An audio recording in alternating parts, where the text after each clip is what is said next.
teu olho, tu te revelas a mim. Senhor Jesus. Amém. Graças a Deus. Só quem é crente, só quem trouxe Bíblia, abra comigo no livro de 2 aos Coríntios, no capítulo de número 12. Queridos, quem achou o texto sagrado, diga amém.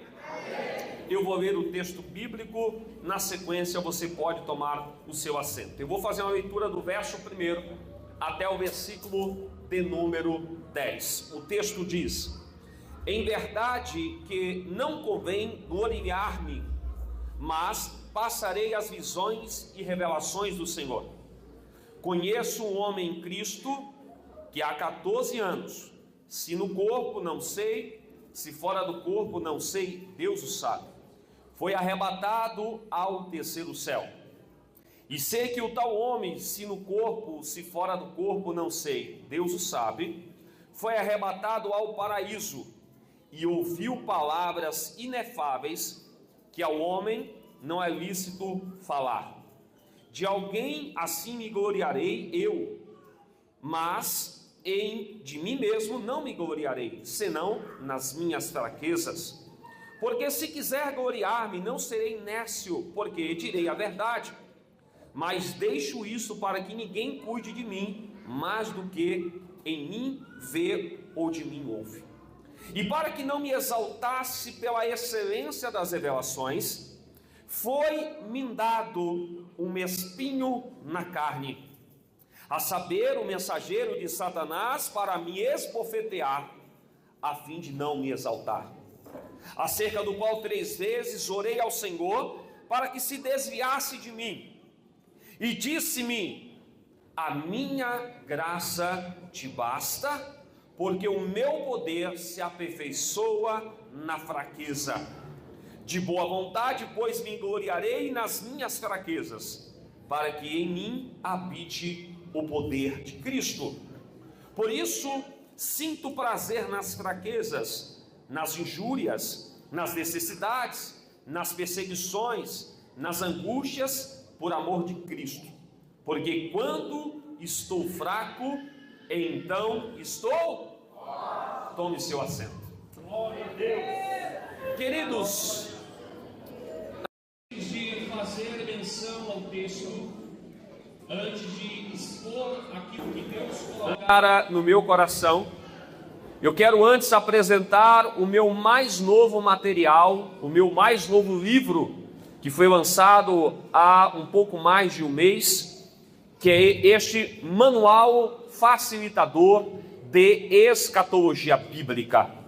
Irmãos, esse livro, ele é muito, mas muito esclarecedor e profundo sobre os fins dos tempos.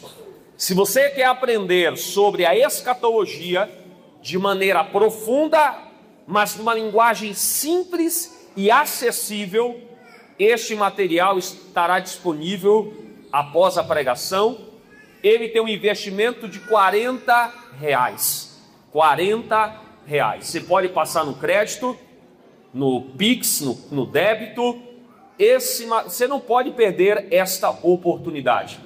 Além disso, eu também, atrelado ao livro, eu estou oferecendo um curso de escatologia bíblica com 17 aulas gravadas no YouTube. Estou gravando e enviando aos irmãos, com um grupo no WhatsApp. O Moisés ali faz parte, ele sabe, pode dizer melhor depois aos irmãos, com um grupo no WhatsApp, mas algumas aulas online e ao vivo para só tirar dúvidas.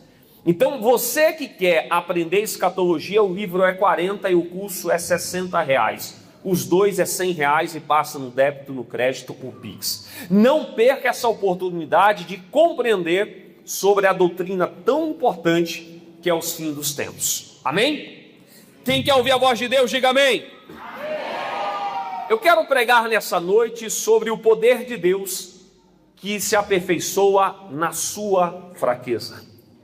Queridos, nós lemos o texto do personagem, talvez, depois de Jesus, mais importante para a cultura judaico-cristã. O apóstolo Paulo escreve 13 dos 27 livros que compõem o Novo Testamento. Você conhece a história deste homem que era um perseguidor da igreja, que foi ensinado aos pés de um doutor chamado Gamaliel, e que por achar que estava fazendo um serviço a Deus, ele perseguia a igreja de Deus. Ele encarcerava as pessoas, e a Bíblia chega a dizer no livro do Atos dos Apóstolos, que ele até mesmo torturava as pessoas, fazendo com que elas pudessem negar a Cristo. Este homem que um dia se achou mais forte, mais poderoso do que os cristãos, teve um encontro não com autoridade religiosa, não com outro apóstolo, mas a Bíblia diz que o próprio Cristo o revelou a um homem que antes se chamava Saulo. Este homem que também passou a ser conhecido na cultura como Paulo, Saulo é o seu nome hebreu e Paulo é o nome grego. Este homem que se colocou contra a fé cristã teve que ser jogado por terra, e nesse encontro com Cristo, Cristo se revela a ele e disse: Saulo, Saulo, duro é para ti recalcitrares contra os agrilhões. Por que você me persegue? A Bíblia vai dizer no livro do Atos dos Apóstolos, e eu gostaria que você acompanhasse comigo, no capítulo de número 9, que quando este homem chamado Saulo ou Paulo, ele cai por terra, o verso de número 8 diz que ele ficou cego, ele não conseguia ver. O verso de número 9 diz que ele ficou 3 dias sem comer e sem beber nada. Até que depois deste evento, depois de Ananias ir à casa dele, o verso de número 18 de Atos capítulo 9, diz que as escamas dos seus olhos foram tiradas. Sabe o que eu acho interessante?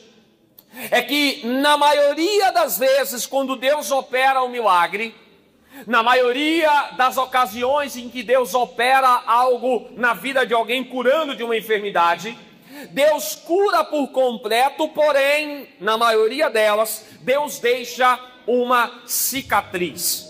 Por que uma cicatriz? Porque a cicatriz é um sinal externo daquilo que Deus fez. De maneira essa que quem já sofreu um acidente, fez uma cirurgia, tem a marca da cirurgia, ainda que talvez você não sinta mais dor, quando você olha para a sua cicatriz, você lembra do evento, do dia, da hora, do acontecimento que lhe chocou e que lhe machucou. Da mesma maneira, nós encontramos na vida deste homem chamado Saulo. No livro de Gálatas, capítulo de número 4, ele vai dizer à igreja de Gálatas, capítulo 4, e o versículo de número 13, da seguinte maneira: e vós sabeis que primeiro vos anunciei o evangelho, estando em enfermidade ou enfermo na carne. Então Paulo está dizendo: Gálatas, eu anunciei o evangelho quando eu estava com enfermidade na minha carne, no meu corpo. Este homem que estava enfermo, ele vai dizer no verso 14: e não rejeitastes, nem desprezaste isso que para mim era uma tentação ou uma provação na minha carne. Paulo estava dizendo que a igreja de Gálatas não menosprezou Paulo aquilo que incomodava este homem chamado Saulo, o pregador aos gentios.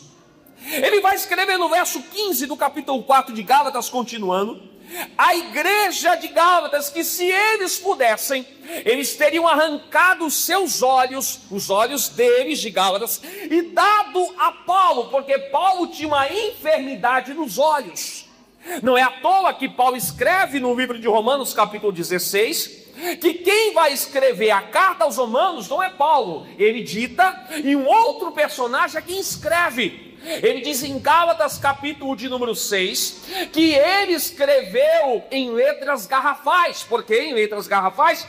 Porque ele não conseguia ler letras pequenas, ele tinha que ler e escrever em letras grandes, porque ele tinha uma deficiência nos seus olhos. Não sou eu que estou dizendo, é o texto de Gálatas, e a Bíblia que mostra isso para nós. De maneira essa que eu compreendo que quando ele recebe uma revelação de Deus, este homem, ele é levado na Bíblia ao terceiro céus. Ele é levado a uma dimensão espiritual sobrenatural. E ele ouve coisas extraordinárias.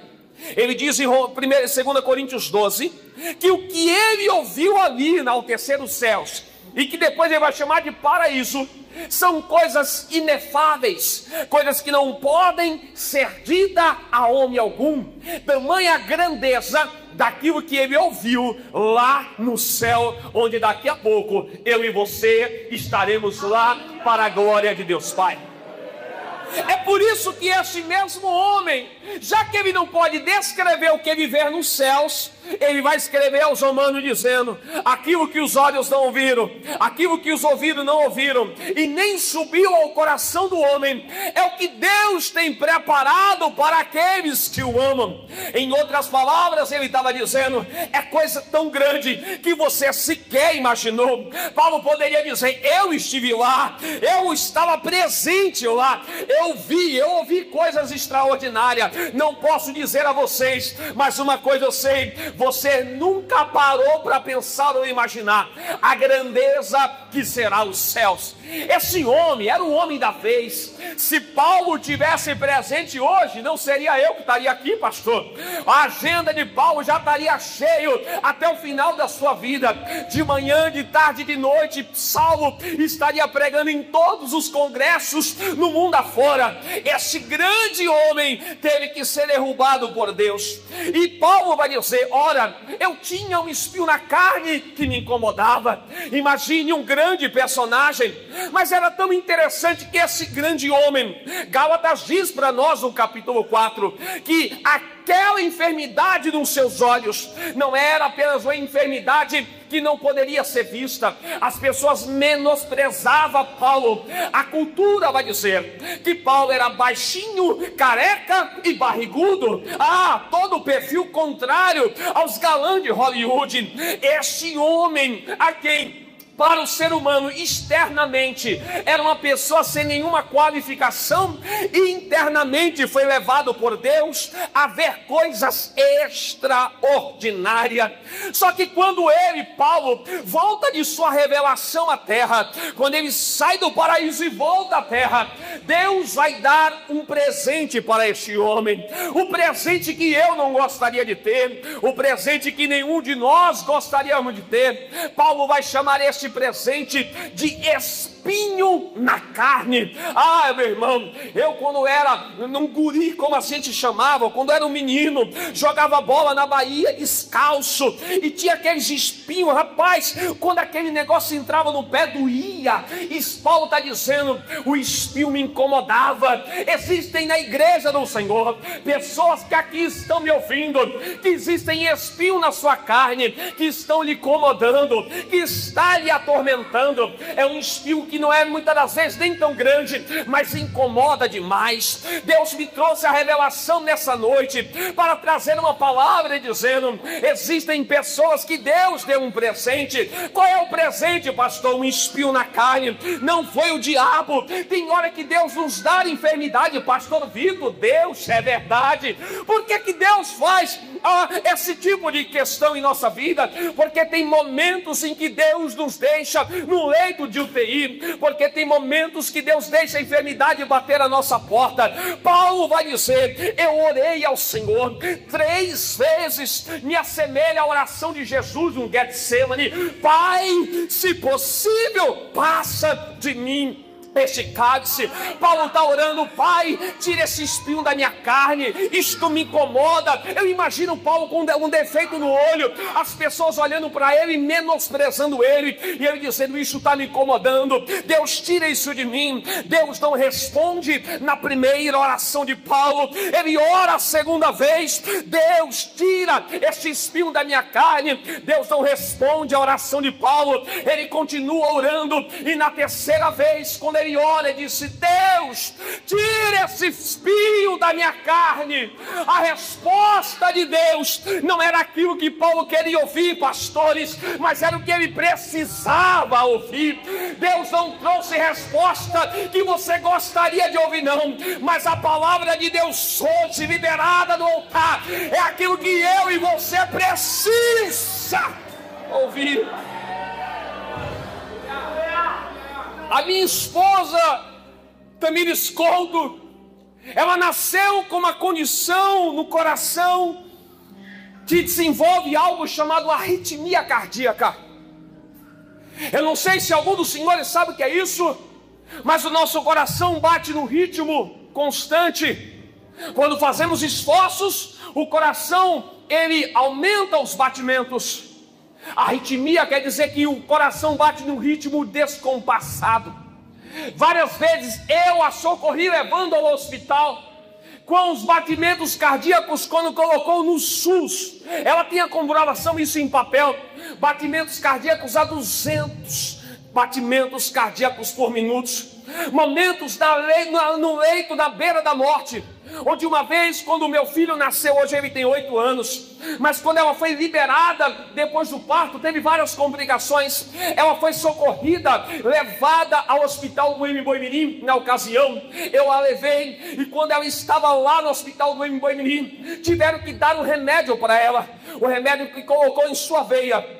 Eu não lembro o nome que ela fala, mas o remédio, ele reinicia o coração. Ele faz com que o coração pare de bater e depois ele volte a bater. É um reinício da vida. Imagine você ter que passar por várias complicações como esta.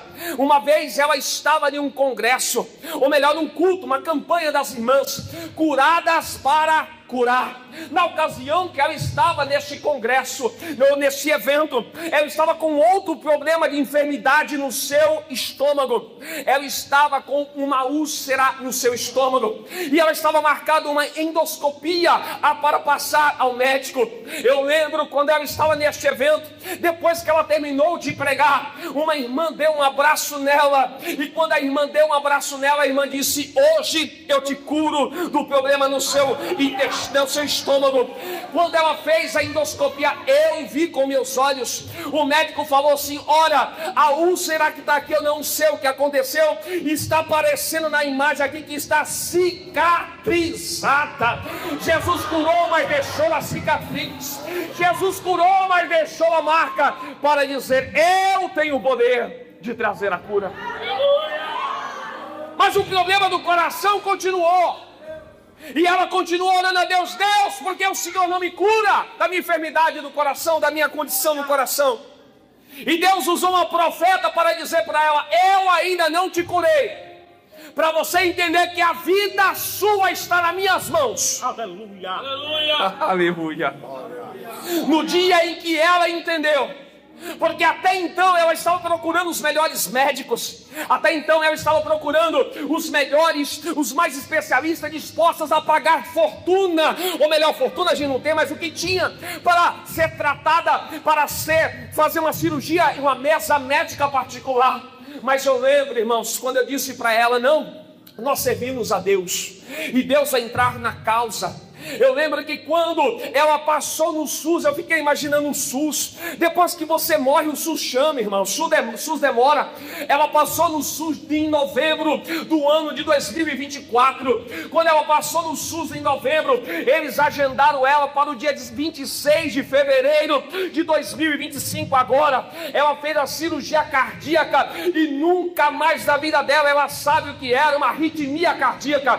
Mas antes de Deus curar, Deus disse para ela: você tem essa condição para entender que a sua vida está nas minhas mãos. Sabe por que você está passando esse processo? Sabe por que você está passando por essa dificuldade? Deus está dizendo para alguém aqui nessa noite: é para você entender que a sua vida não está em suas mãos, mas a sua vida está nas mãos do Senhor. Paulo, que ao voltar da revelação, voltaria ensoberbecido, voltaria de maneira soberba, ele vai dizer: este espinho me foi me dado, para que eu não me ensoberbecesse sobre as grandezas da minha revelação. Queridos, Deus não trabalha com pessoas soberbas. Quando Deus vai usar um vaso, a primeira coisa em que Deus faz com o vaso, além de quebrar esse vaso, é esvaziar este vaso. A primeira coisa que Deus vai fazer com você neste congresso, antes de te encher, é esvaziar você de você mesmo. Deus estava dizendo: Paulo, entenda uma coisa, você até foi levado aos céus, mas você é apenas um vaso de barro. Ele vai escrever aos Coríntios 4 dizendo: para que a excelência não seja nossa, somos apenas um vaso de barro com a riqueza da glória de Deus dentro desse vaso. Eu não sou ninguém, você não é ninguém, eu não sou insubstituíveis, você não é insubstituível. Entenda uma coisa, esvazia-se de si mesmo neste congresso.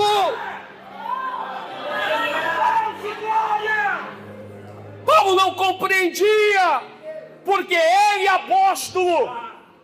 Ele não compreendia porque ele é apóstolo, escritor, poliglota, homens diferenciados, tinham uma enfermidade.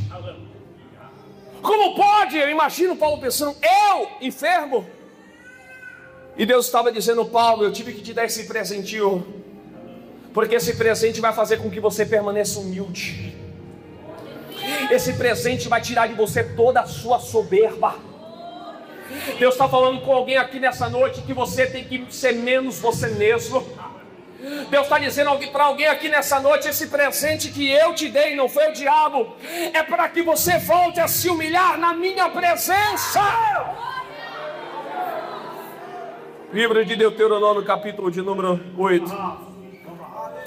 Deuteronômio, capítulo de número 8, vai dizer para nós, fica tranquilo. Capítulo 8 de Deuteronômio, versículo de número 2. Deus está dizendo que levou o povo de Israel para o deserto. E o verso de número 2 vai dizer: e te lembrarás de todo o caminho pelo qual o Senhor teu Deus te guiou no deserto.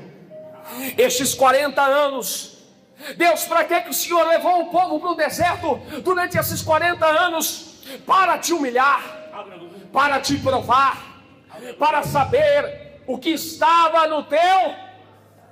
Esse processo que você está passando é porque Deus quer saber o que está dentro do teu coração. Essas dificuldades que passas momentaneamente é porque Deus quer saber o que tem aí dentro. É muito fácil dar glória a Deus quando tudo está bem, pastor Ibner. É muito fácil dar glória a Deus quando as coisas estão indo muito bem. Mas quando estamos com espinho na carne, aí torna-se difícil. Deus leva o povo de Israel para o deserto, está provando o povo e vai dizer: eu quero saber o que está no coração de vocês, para saber se guardariam os meus mandamentos ou não. Versículo seguinte: e te humilhou e te deixou ter fome.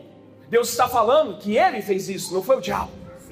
Sustentou vocês com maná, porque nunca viu um justo desamparado, nem a sua descendência mendigar o pão. O básico, fica tranquilo que Deus vai prover. Olha o que vai dizer: que tu não conheceste, nem teus pais o conheceram, para te dar a entender que nem só de pão viverá o homem, mas de toda a palavra mas de toda a palavra que sai da boca de Deus. Deus está deixando você passar esse processo para que você compreenda que o poder está na boca dele, e uma palavra dele na sua vida, a história muda. Basta uma palavra de Deus.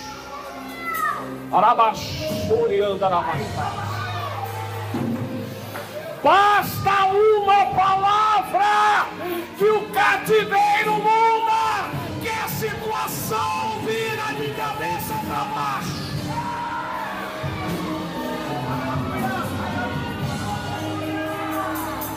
Só uma palavra.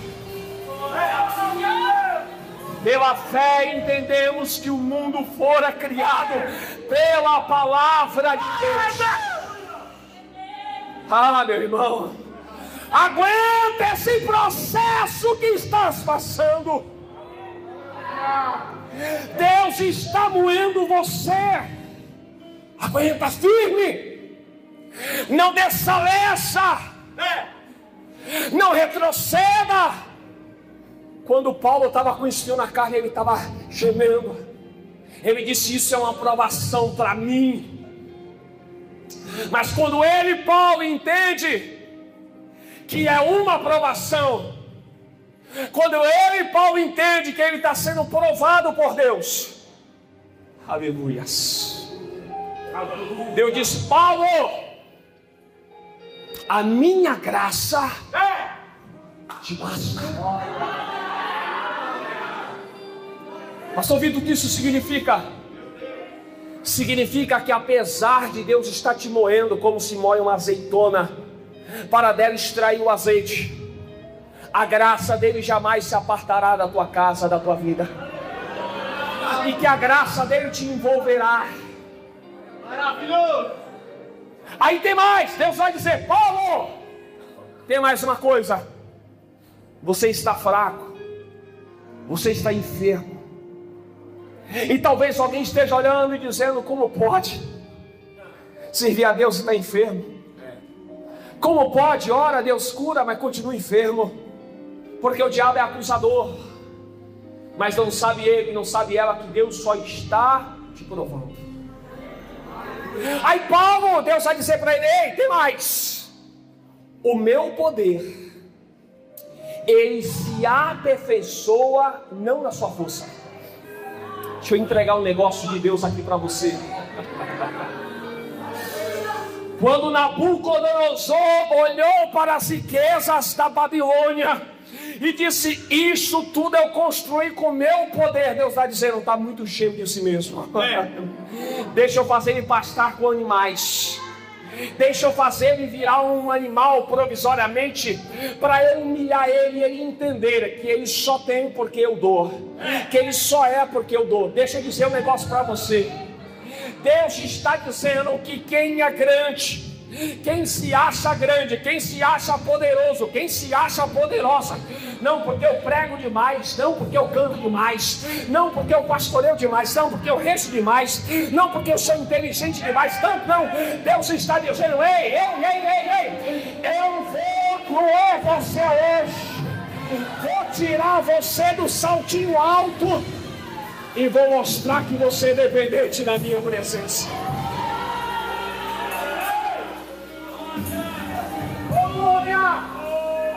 Deus não tem compromissos com pessoas soberbas. Deus não tem compromisso com pessoas exaltadas, pessoa cheia de si mesmo. Deus é especialista em dizer: Paulo, você vai cair hoje, eu vou te jogar por terra e eu vou te mostrar quem você é. Quem eu sou? Quem você é? Quem nós somos? Pastor, e por que quando eu prego o negócio acontece? Não é por conta do barro, é porque o que está dentro dele faz alguma coisa acontecer. Nós somos dependentes da presença de Deus. Deus estava ensinando ao homem, olha, Deus estava ensinando ao apóstolo. Se o apóstolo precisar aprender, quem dirá nós? Deus estava ensinando a Paulo a ser mais humilde. Porque Paulo, quando Marcos retrocedeu na viagem missionária, na primeira, e quando depois Marcos tentou acompanhá-lo em outra viagem missionária, Paulo disse: ele não, porque ele é covarde. Ele não, porque ele abandonou nós. Porque Paulo achava que ele era o bambamã. É a soberba que está plantada desde Satanás, desde Adão, e em nossos corações, que nós devemos derrubá-lo todos os dias. Mas já que Paulo achou que não precisava de um jovem que estava aprendendo, chamado Marcos, porque tem gente que não tem paciência em ensinar os jovens que estão aprendendo, quando Paulo estava na sarjeta, preso, sendo moído por Deus no presídio, Paulo vai escrever a Timóteo dizendo: Timóteo, chama Marcos, porque ele para mim é muito útil. A visão dele mudou. Na humildade Deus trabalha. Ensina quem está aprendendo. Ensina quem está aprendendo lá na sua congregação, no seu departamento. Tenha paciência, porque você não nasceu sabendo. Hoje eu brinquei com meu filho, porque ele disse uma palavra errada quando era criança, mas muito bonito. Eu estava brincando com ele hoje, ele disse: pai, ninguém nasceu sabendo falar. Mas foi num rim assim, tchá. Meu Deus, é isso. Você não nasceu já sabendo. Tenha paciência com quem está começando. Mais do que isso, quem está começando vai ser melhor do que você. E você vai ter que sentar no banco para dar glória a Deus, dizendo: ó, tá voando, tá voando, tá voando para a glória de Deus. Porque ninguém é insubstituível.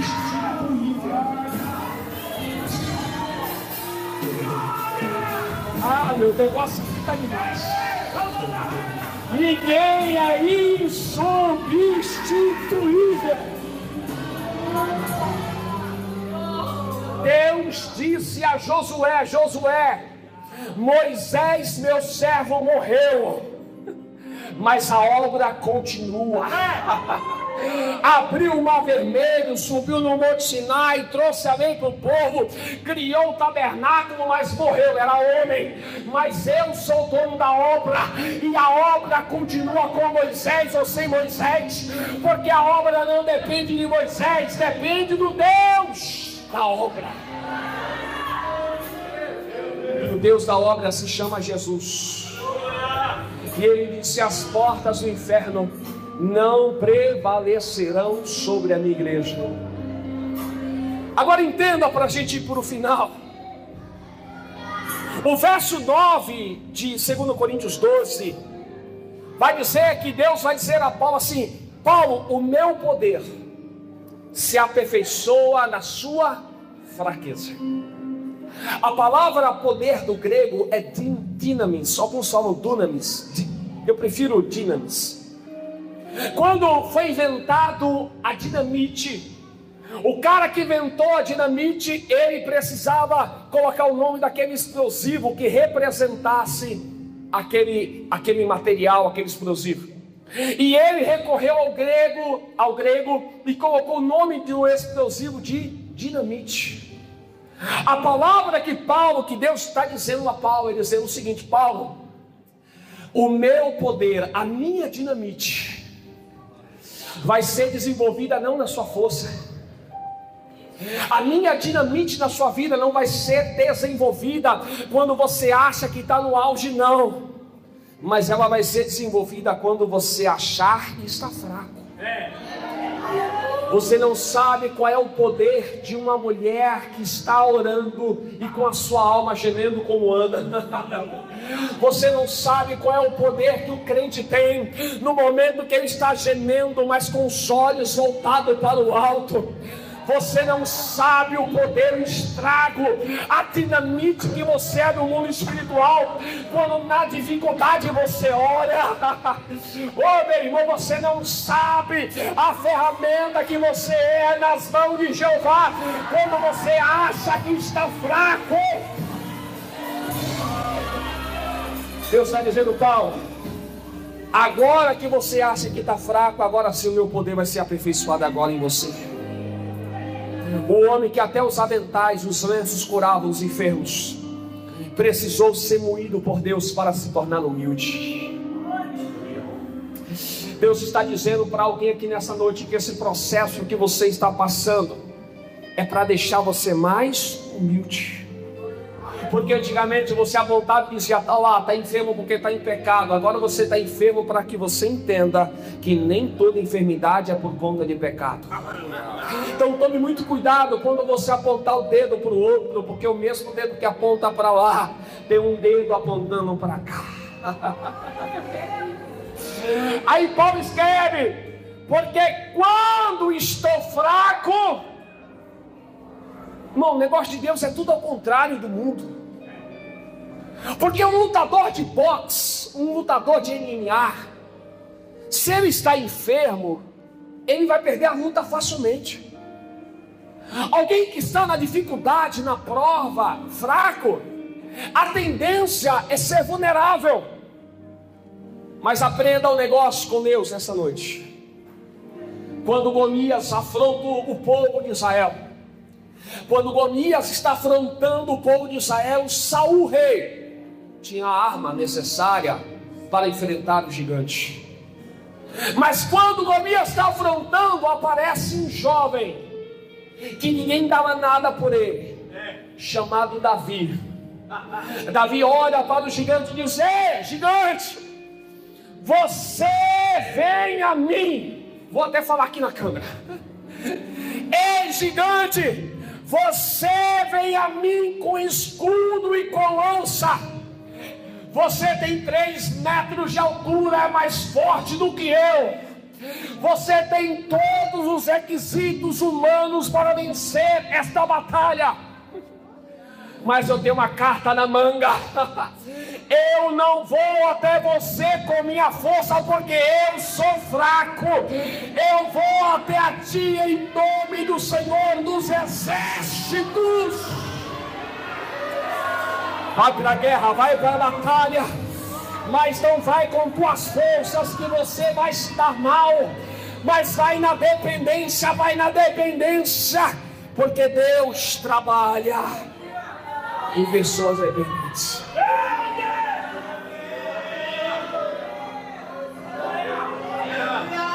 Tem uma guerra? Vai na dependência. Vai procurar emprego? Meu currículo é potente, meu currículo é top. Já está errado. Vai procurar emprego, o Senhor vai na frente. Porque o poder não está no meu currículo, o poder está no teu nome. Abriu um comércio? Não, meu comércio está top das galáxias. Já começou errado. Senhor, meu comércio pode até não ter a mesma estrutura que a concorrência, mas o meu comércio honra o teu santo e eterno nome. Vai na frente, Jesus. Abre as portas, Jesus. Abre as portas, Jesus. Abre-as. Isso é dependência. Senhor, toda enfermidade o médico vai me operar, mas Jesus usa o médico, Jesus usa o médico. Isso se chama dependência do alto.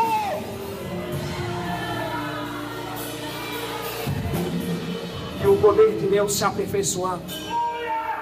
Quer ser cheio do poder, quer ser cheio do poder, quer ser cheio da graça, quer ser cheio do poder, desce do pedestal, meu irmão. Quer ser cheio da graça, desce do pedestal, porque pedestal é lugar de poste ídolo. Você não é poste ídolo, quem você é? Barro. Cheio do Espírito Santo. Barro cheio da presença. Charles Spurgeon, príncipe dos pregadores, sofreu com depressão. Deus estava dizendo: Spurgeon, você não é tão bom quanto você parece. Martinho Lutero, grande reformador, vivia enfermo. Deus estava dizendo: é o espinho na carne que você tem que ter. O espinho na carne de Paulo era um, na sua é outra, na minha é outra, na vida dos irmãos aqui é outra. Mas o que Deus quer nos ensinar com essa história é que todos nós estamos de uma linha chamada misericórdia. E a oração do Pai Nosso nos ensina muita coisa. A oração do Pai Nosso é uma oração de dependência. Quando você ora: não nos deixe cair em tentação, mas livra-nos do mal, você está dizendo: Deus, eu não sou tão forte quanto eu acho que sou. Só o Senhor tem o poder de me livrar das tentações e das provações. Seja dependente, que Deus vai mudar a situação. Seja dependente. a história vai mudar.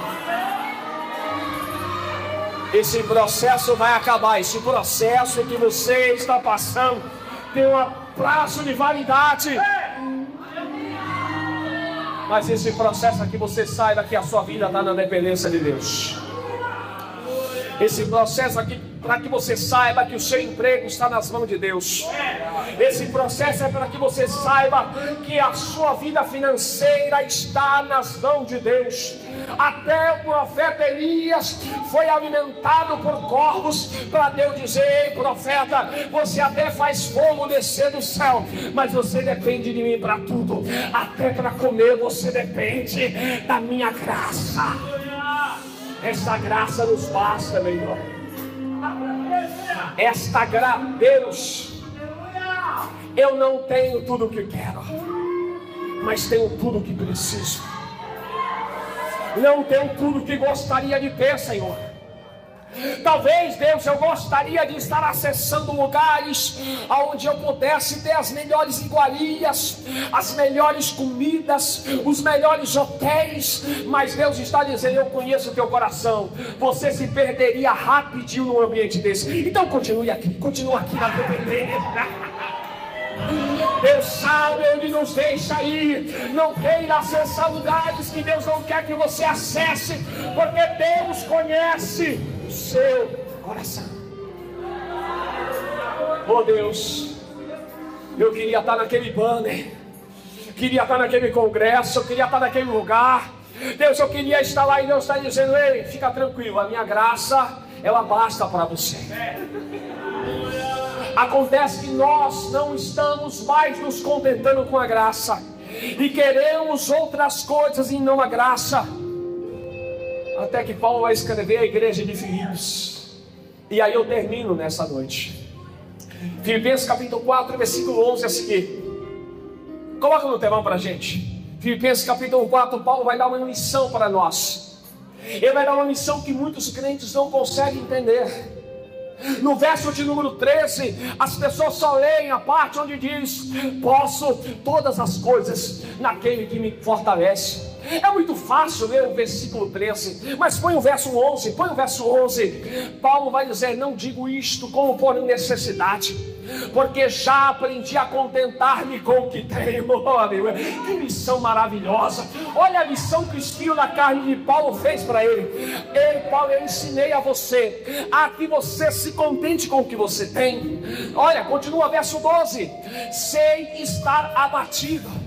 Eu sei quando as pessoas me humilham e que eu volto para casa humilhado. Já passei por isso, eu aprendi. Sei estar abatido, mas eu também sei estar na abundância, na fartura, em toda maneira e em todas as coisas. Eu já estou instruído, Deus já me ensinou. Tanto a ter fartura, também eu sei ter fome. Tanto a ter abundância, quanto a ter necessidade. Mas tem uma coisa, igreja de Filipos, verso 13, tem uma coisa: Deus me ensinou a que eu preciso da sua graça. Por isso eu posso tudo naquele que me fortalece. Eu posso todas as coisas. Paulo está dizendo: na graça de Deus eu sou imbatível. Aprenda nessa noite. Aprenda nessa noite a viver de acordo com o propósito de Deus. Disse o sábio Salomão: há tempo para todo o propósito debaixo dos céus. Há tempo em que você vai estar comendo picanha, vai ter tempo que você vai convidar os amigos para o churrasco, mas vai ter momento que os amigos que você convidou para o churrasco não vão te convidar para o churrasco deles, porque agora você não tem mais dinheiro, agora você está na prova. Deus está nos ensinando, pastores, a viver na fartura, mas a viver na necessidade. Mas tanto na fartura quanto na necessidade, a graça dele nos basta. Eu quero orar pela tua vida. Se coloque sobre os teus pés. Eu quero perguntar nessa noite se tem alguém que quer entregar a sua vida para Jesus. O tema do congresso eu não poderia esquecer, porque o amor esfriou. Ele esfriou porque em algum momento da vida você achou que Deus te abandonou. Ele se esfriou porque em algum momento da vida você achou que Deus esqueceu de você. E Deus não esqueceu de você. Ele só estava provando para ver o que tinha dentro do teu coração.